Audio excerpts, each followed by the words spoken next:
Alright, ladies and gentlemen, and now we're here with a very unusual matchup. It's going to be Nagarythe facing off against the dinosaurs, Elithanar against the Big Chungus himself, Mazda Mundi. Now let's go ahead and take a look at these high elf build, which is very wild.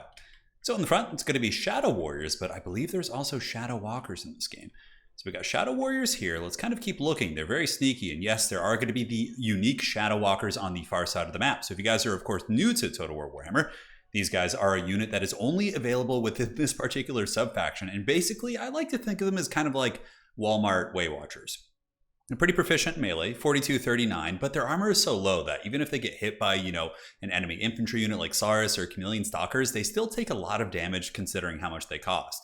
But again, if it does come down to like a late game, they're out of ammunition, it's them versus some chaff, they might be able to kind of get you the win. But in terms of their ranged prowess, 28 missile strength with only 5 of that being armor piercing, and they do have 180 range. So going to be quite interesting to see how they do against the old lizards. So it's going to be 2 Shadow Walkers on either side. On the Balls Deep Vanguard, we got Illyrian Reavers backed up by Narnia Lions. So Warlines of Krace. Okay, another very interesting pick. I mean, they do have a little bit of missile resist against the Chameleon Stalkers and Skinks and things like that.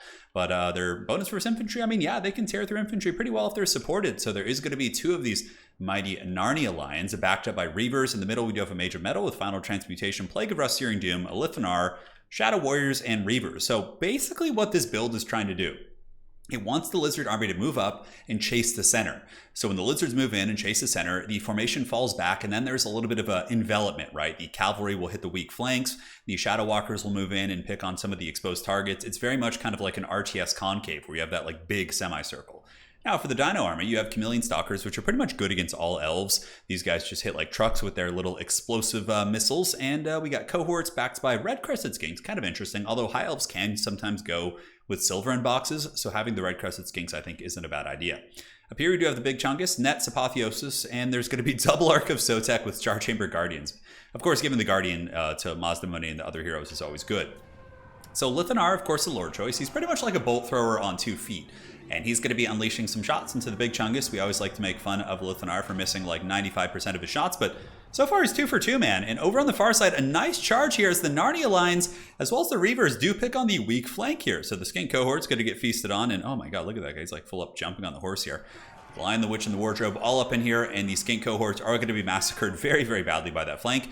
But the Chameleon Stalkers get in with some nice precursor shots, so getting their ammo in and blasting the Narnia Lions as well as the Reavers. Not bad at all, but I feel like this whole flank here is basically going to be collapsed. Over here on that same note, Reavers moving in, attacking and doing the exact same thing on the other side, but the Lizards are much more numerous here.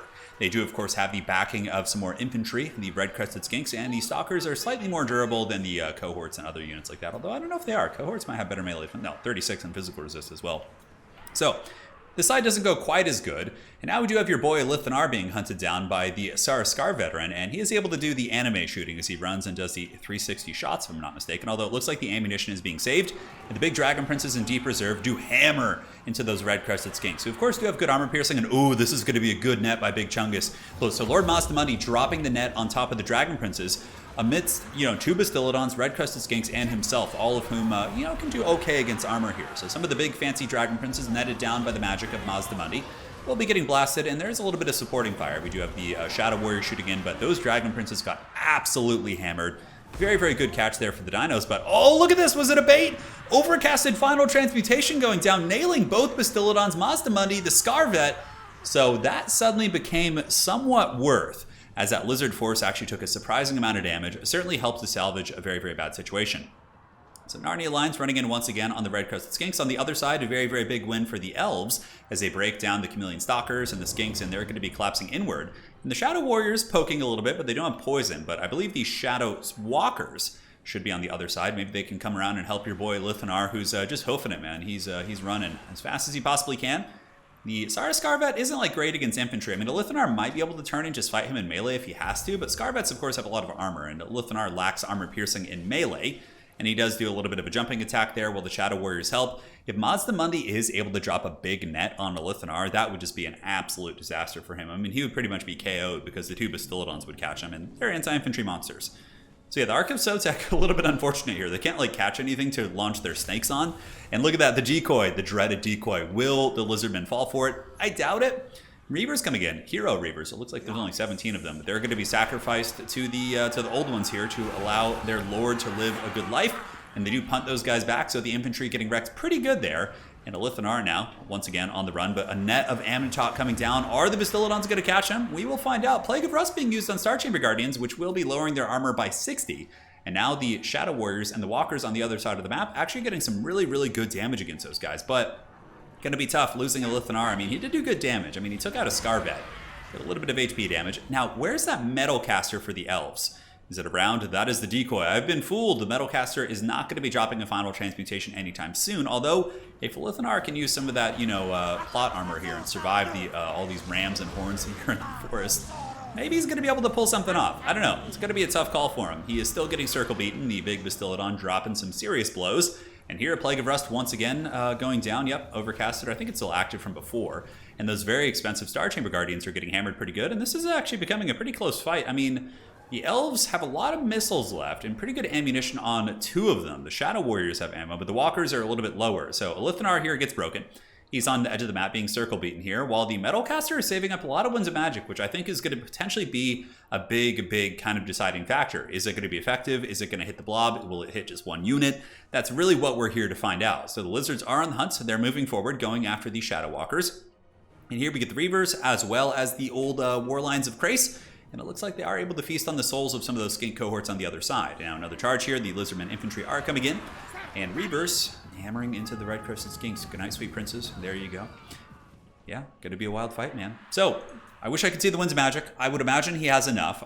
We saw one big final transmutation earlier. Okay, it looks like it's gonna be the Plague of Rust approach, which certainly isn't bad. I mean, Mazdamundi's got about 4,500 HP left. And Mazdamundi does have the Sunburst Standard of Hexwaddle, which is an item that he can bring to battle, which gives him missile resist. That's really, really huge here.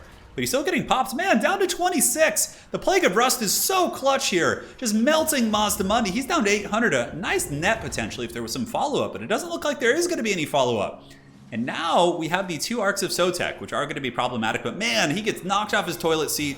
And there he goes. He is going to go back and... to a Star Chamber and kind of chill out a little bit. Scarvet's going to be the next target for sure. Well, he's a little bit of a harder target. He's faster. He can juke the shots. He's shielded also. But nonetheless, those 2 Bastiladons, man, they really, really want to catch these guys. So Scarvet's being focused down a little bit of scooting and shooting as they chase. Over here, we do have the Elven Force taking apart the Skinks, and they still do have some Narnia lines, which of course have good armor piercing. That's going to be pretty important as they turn around and potentially attack these guys. Man, this is a great game so far. And the Shadow Walkers might finally get their chance to shine. I mean, I don't know how they're going to do against the Bastiladon. The kiting there is pretty good, just dragging him away. And here comes the cavalry.